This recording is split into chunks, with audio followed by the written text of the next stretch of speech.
लद्दाख की गलवान घाटी च वापरी घटना तो बाद खेतर च हालात स्थिर करन दी कवायद वजों भारत ते चीनी सेनावां वालों लगातार तीजे दिन मेजर जनरल पद्धर की गलबात की जा रही है।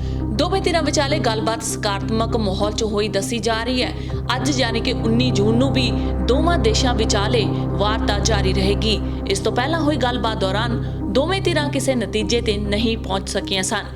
चीन ने कहा कि वह गलबात सुनन अते वार्ता नूं अगे वधाउण लई राजी है। अज दोवें धिरां विचाले गलबात दौरान सुखावे माहौल लई फैसले लए जा सकदे ने।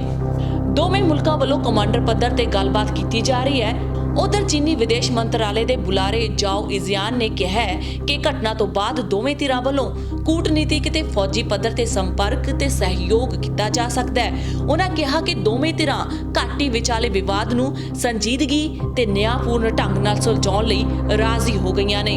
सरहद ते अमन शांति ते सुरक्षा वास्ते सहमति बनाउण अते सरहदी तणाव जल्दी तो जल्दी खत्म करन लई दोवें मुल्कां वल्लों कमांडर पद्धर ते गलबात की जा रही है।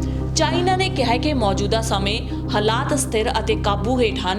उन्हां दा मनना है कि दोवें मुल्कां दे आगूआं विचाले बणी सहमति दे आधार ते ही सरहद ते अमन ते स्थिरता लिआंदी जा सकदी है अते दुवल्ले संबंध मजबूत कीते जा सकदे ने।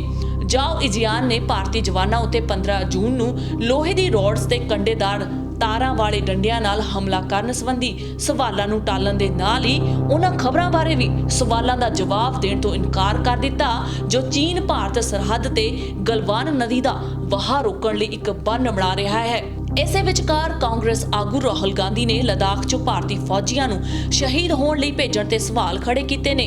राहुल गांधी ने कहा है कि जवानां नूं निहत्थे भेजण लई कौन जिम्मेवार है। राहुल ने अपने ट्वीट च कहा है कि बहुत हो गया, चीन ने निहत्थे भारतीय जवानां नूं मार के वड्डा अपराध कीता है। मैं पूछना चाहुंदा है कि साडे सूरवीरां नूं बिना हथियारां दे खतरे वल किसने अते क्यों भेजिया। इस दे मोड़ में जवाब च विदेशी मंत्री एस जयशंकर ने कहा है कि भारतीय जवान निहत्थे नहीं सन, भारतीय जवानां कोल हमेशा हथियार हुंदे ने। विदेश मंत्री ने कहा है कि 1996 ते 2005 च होए दवल्ले समझौतिਆਂ अनुसार दोवें मुल्कां दीयां फौजां गोलीबारी नहीं कर सकदियां। भारतीय सैनिकां दे लापता होण ते चुके गए सवालां दा खंडन करदियां भारतीय सैनिकां ने कहा है कि गलवान घाटी च वापरी घटना दौरान कोई भी भारतीय जवान लापता नहीं होया है। जिक्रयोग है कि अजिहियां रिपोर्टां सन कि कुछ भारतीय नौजवान लापता ने। भारतीय फौज ने अज इन्हां रिपोर्टां नूं ठुकरा दिता है। Harjind Kaur Mangat, Indos TV, Australia.